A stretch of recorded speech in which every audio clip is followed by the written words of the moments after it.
Good morning, Michelle Saxman here, and ready to share with you some time with Jesus Calling by Sarah Young on August the 23rd.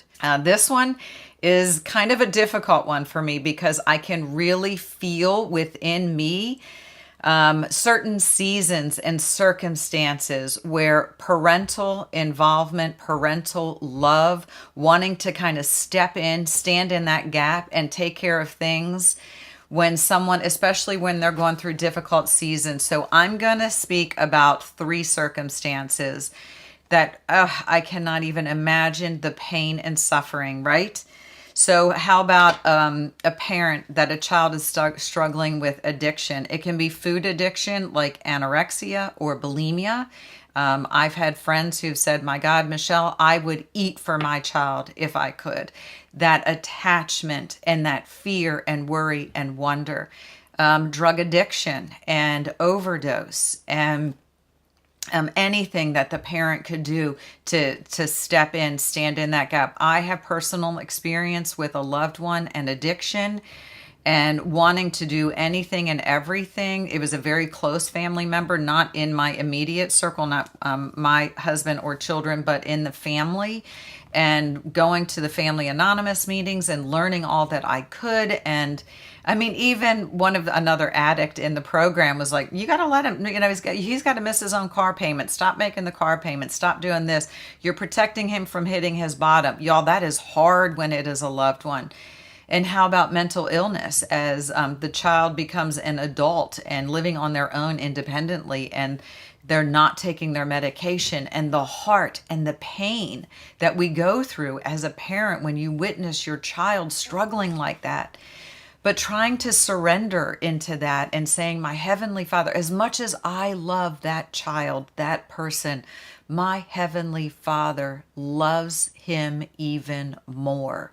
His desire is more healing. And sometimes we have to get out of the way so that he can then do the work he needs to do in that heart, mind, soul, and strength of the other person.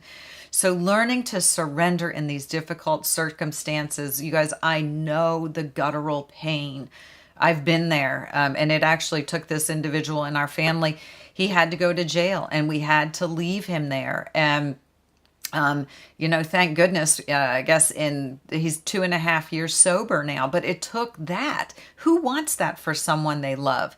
But sometimes that is necessary, and that is the safest place for our Heavenly Father to do the necessary work in that other individual's life. So I understand this reading very, very personally, and I think that it probably will resonate with some. If you can think of someone that will benefit from this message, please share this message.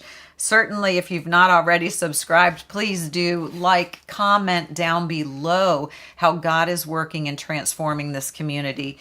So I detest idolatry. Can you even imagine saying that a love of a parent and a child is a form of idolatry? But you guys, when it interferes with his work and his inability to enter our heart, our mind, our soul, our strength, because we're so focused on that earthly circumstance, that is idolatry.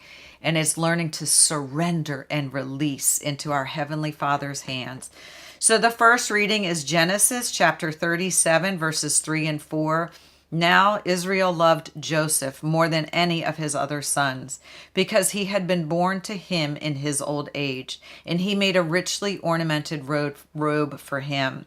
When his brothers saw that their father loved him more than any loved them, they hated him and could not speak a kind word to him.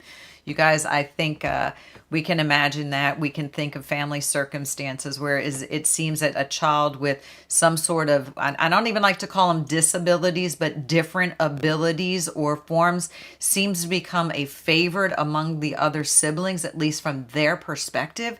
And our Heavenly Father says this is going to cause trouble. And then it is Ephesians chapter 3, verse 20.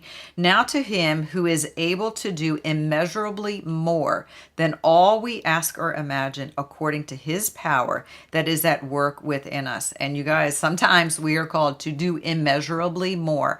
The more we are gifted, the more we are asked to do. Then it is Exodus chapter 33, verse 14. The Lord replied, "My presence will go with you, and I will give you rest."